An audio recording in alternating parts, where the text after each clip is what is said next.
Bonjour, je m'appelle Alex Pinardon et je suis le garde forestier et garde-chasse du domaine et aujourd'hui je vais répondre à vos questions. J'ai fait un brevet d'études professionnelles agricoles et un brevet de technicien agricole et BTS gestion forestière en alternance chez un propriétaire privé, une coopérative et un entrepreneur forestier.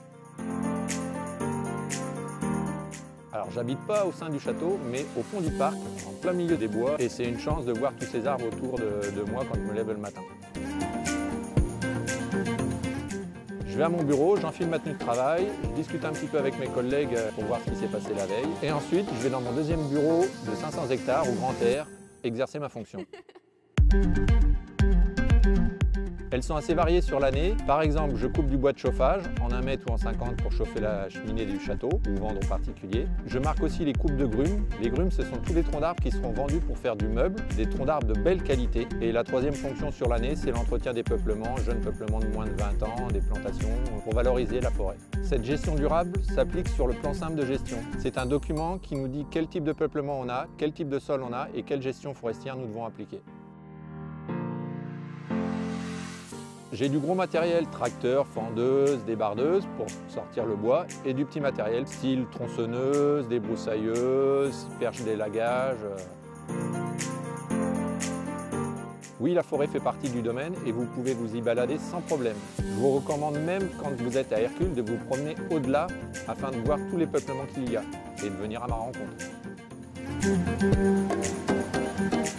Oui, le billet jardin vous donne accès à tout le domaine, y compris la forêt. Vous pouvez voir du gros gibier, sanglier, chevreuil et des petits animaux style lièvre, faisan et autres oiseaux, ainsi que l'emblème de Fouquet, notre écureuil. Oui, j'observe les traces qu'il laisse sur place, aussi bien les coulées, les centres de déplacement et les marquages de territoire style gratis-frottis que fait le chevreuil avec ses bois. J'installe aussi quelques pierres à sel pour inciter les animaux à venir lécher et récupérer les sels minéraux qu'ils dégagent.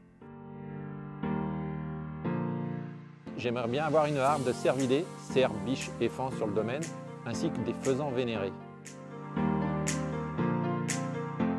Non, il n'y a pas de chasse à courre, mais nous faisons de la régulation de gibier par le biais de chasse à tir. Étant dans un domaine fermé, cela évite toute consanguinité des animaux et d'avoir trop de dégâts dans les jardins. Oui, ça m'est arrivé une fois par un sanglier blessé, mais leur premier instinct, c'est de fuir. J'adore l'hiver où aucune feuille se trouve sur les arbres, ce qui nous permet de voir assez loin, le silence et un petit peu le printemps, quand tous les bourgeons ressortent et que les animaux se réveillent. Ayant un bon sens de l'orientation, non, ça ne m'est jamais arrivé. Si vous me bandez les yeux et que vous me mettez dans une parcelle, je pense réussir à vous dire où je suis. Comme tout métier, les études, c'est le minimum, mais avoir un bon sens de l'observation et discuter avec ses collègues, ça fait partie aussi du métier. Si vous venez à ma rencontre dans le domaine, je serai ravi de répondre à toutes vos questions et de vous donner mes trucs et astuces afin de réussir ce métier. Mon arbre préféré, c'est le maréchal, juste derrière moi. 30 mètres de haut, dont 15 mètres de tronc jusqu'à la première branche. Il fait 5,25 m de circonférence et a environ 250 ans. Il est magnifique. Cet arbre est l'aboutissement de toute une vie de forestier, mais mon peuplement préféré est beaucoup plus jeune, il s'agit d'une futée à Bouchot. Il y a une vingtaine d'hectares à renouveler par plantation et nous avons aussi un circuit pédagogique que j'aimerais bien arriver à mettre en place. Ce circuit vous permettra de découvrir tous les peuplements, leur gestion et tous les animaux qui peuvent y vivre. Lors de votre prochaine visite à Vaud, n'hésitez pas à vous aventurer au-delà des jardins, en forêt, et je serai ravi de répondre à toutes vos questions. Il y a plein de choses à observer, j'aurai des anecdotes à vous raconter et peut-être vous croiserez des animaux. Merci à tous pour vos questions. Le mois prochain, c'est Grégory, notre chef cuisinier, qui répondra à vos questions. À bientôt!